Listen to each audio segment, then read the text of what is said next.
Yo les gars, j'espère que vous allez bien. Ça fait un bail que j'avais pas fait de vidéo, mais je suis de retour les gars. Et aujourd'hui, victoire du FC Barcelone, il n'y a pas mieux pour recommencer les gars. Les qualifications en finale de Coupe du Rallye, on ne pouvait pas espérer mieux aujourd'hui. Franchement, moi je m'attendais à un match beaucoup plus difficile. J'attendais de voir un Atlético de Madrid vraiment révolté qui va essayer de venir chercher cette qualification. Parce que l'Atlético de Madrid, les gars, cette saison, on peut dire qu'ils ont tout perdu. On peut dire qu'ils font déjà saison blanche. Je m'attendais à ce qu'ils mettent de l'intensité, qu'ils produisent du jeu et qu'ils essayent d'aller chercher cette qualification-là. Mais on a vu un Atlético de Madrid qui n'est pas du tout trop motivé. Et moi, franchement, l'Atlético de Madrid que j'avais vu lors de notre dernière victoire face à eux, et pourtant ils avaient joué contre le Real de Madrid, ils étaient épuisés. Ils avaient montré un visage beaucoup plus convaincant ce jour-là. Et aujourd'hui, ils sont venus, j'avais l'impression qu'ils n'étaient pas du tout déterminés. Et malheureusement pour eux que maintenant tout a filé, ils vont faire certainement saison blanche cette saison, sauf si le Real de Madrid et le FC Barcelone laissent des points derrière. Peut-être qu'ils pourront revenir, mais le FC Barcelone que je vois là, ils ne sont pas du tout prêts à lâcher des points les gars. Et aujourd'hui on a vu un FC Barcelone qui était vraiment motivé pour aller chercher cette qualification. Même s'il y a beaucoup de points négatifs dans ce match, notamment le manque d'efficacité aujourd'hui encore. On a loupé énormément d'occasions les gars, des occasions qu'on ne peut pas louper. Aujourd'hui en attaque, parfois ils ont été un peu égoïstes, je trouve, parce que sur certaines actions, il y a notamment cette action de Rafinha, il doit remettre le ballon, je ne sais pas si c'est à Fermin Lopez qui était dans la surface pour qu'il plante le but, mais il a décidé de frapper et tout en sachant qu'il était déséquilibré, il a gâché cette occasion-là. Et notamment, il y a aussi Lamine Yamal qui parfois a été un peu égoïste aujourd'hui, même s'il a fait un match extraordinaire aujourd'hui, les gars. Aujourd'hui, Lamine Yamal, il a été époustouflant, les gars. Le petit, il ne cesse de nous ébahir, les gars. Aujourd'hui, il a fait un match XXXL, les gars. Extraordinaire, Lamine Yamal. On ne peut rien reprocher à ce gamin-là. Il est juste trop fort, les gars. Lamine Yamal, il tente des gestes. C'est comme s'il était dans son jardin. C'est comme s'il était dans la rue. Le football de rue qu'on connaît tous. On tente des gestes par-ci, par-là. Et lui, il tente ça au plus haut niveau, les gars. C'est juste extraordinaire. C'est pour ce genre de joueur-là qu'on paye pour aller voir des matchs, les gars. Époustouflant Lamine Yamal aujourd'hui, même s'il n'a pas marqué de but, il a été décisif, notamment le caviar qu'il a délivré à Ferran Torres, une ouverture extraordinaire de la part de Lamine Yamal qui trouve Ferran Torres qui vient planter son but, comme il commence à nous habituer, le Ferran Torres lui également. D'autant plus qu'il était critiqué les autres saisons et tout, il commence à revenir maintenant, il commence à planter des buts. J'aime voir un Ferran Torres qui loupe peut-être disons 3 occasions dans un match et qui plante un but.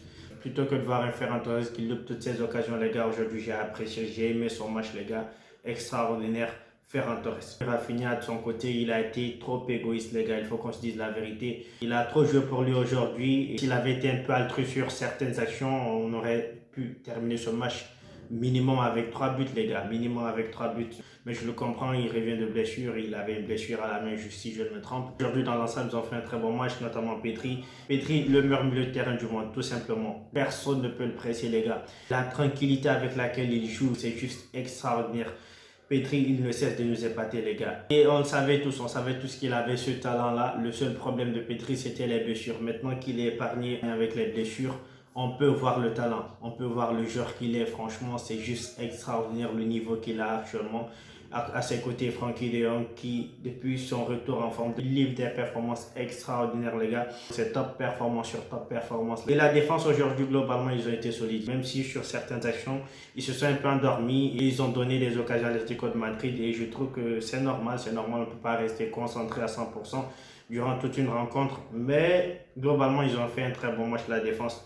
On a vu Kobarsi, on a vu le retour de Kobarsi qui était blessé ces temps-ci. Il a fait un très bon retour, il a été extraordinaire aujourd'hui. Sorti en cours de match, remplacé par Araujo. Araujo, je trouve que notre charnière cette saison, ça doit être Inigo Martinez et Kobarsi, les gars. Araujo, défensivement, il ne me rassure pas. Certes, sur les duels et tout, il est très très important, mais il ne me rassure pas balle au pied. Balle au pied, Araujo, il ne me rassure pas. Et ça se voit quand il a le ballon, j'ai comme l'impression qu'il est perdu. Maintenant, lui aussi, il était blessé. Ça va prendre un peu de temps pour qu'il revienne à 100%. Et j'espère qu'il va revenir à 100% parce qu'on a besoin de lui en défense. C'est un défenseur extraordinaire. On ne doute pas de ses qualités. Et les gars, on aura qui en finale le Real de Madrid, encore un classique en finale de Coupe de Roi. J'ai hâte. J'ai hâte de voir l'humiliation que l'FC Barcelone va infliger au Real de Madrid, les gars. Parce que c'est la réalité, il faut qu'on soit réaliste, les gars. Le Real de Madrid cette saison, ils n'ont pas du tout la chance. J'espère bien pour eux qu'ils n'iront pas en finale de Ligue des Champions parce que ça sera pareil, les gars. Bon, on va pas trop s'enflammer, on va revenir sur terre. Ça sera une très bonne finale, les gars. On connaît tous le Real de Madrid. Ce n'est pas du tout l'équipe à sous-estimer. C'était juste un petit pic au madrilène qui regarde cette vidéo et j'espère qu'on aura une très belle finale. Et c'est ce qu'on espère tous et que le meilleur gagne en tout cas. Mais on sait tout ce qui est le meilleur cette saison. Il n'y a pas de débat là-dessus. Cette saison, je veux qu'on rafle tout, les gars. Je veux qu'on rafle tout. Je veux qu'on fasse le triplé, les gars. On a déjà une coupe. J'espère que cette coupe-là, on va la remporter. Il y a aussi la Ligue des Champions et le championnat, les gars. Ça sera juste extraordinaire cette fin de saison pour le FC Barcelone. Et j'espère qu'ils seront à la hauteur. Et c'était tout pour aujourd'hui, les gars. J'espère que vous avez aimé cette vidéo. Si tel est le cas, n'oubliez pas de la liker, de vous abonner et d'activer la cloche de notification. C'est très très important, les gars. Un mot pour la fin pour mon designer, Lil Designer, qui m'a aidé à réfectionner mon studio, les gars. J'espère que vous avez aimé. Sur ce, les gars, portez-vous bien.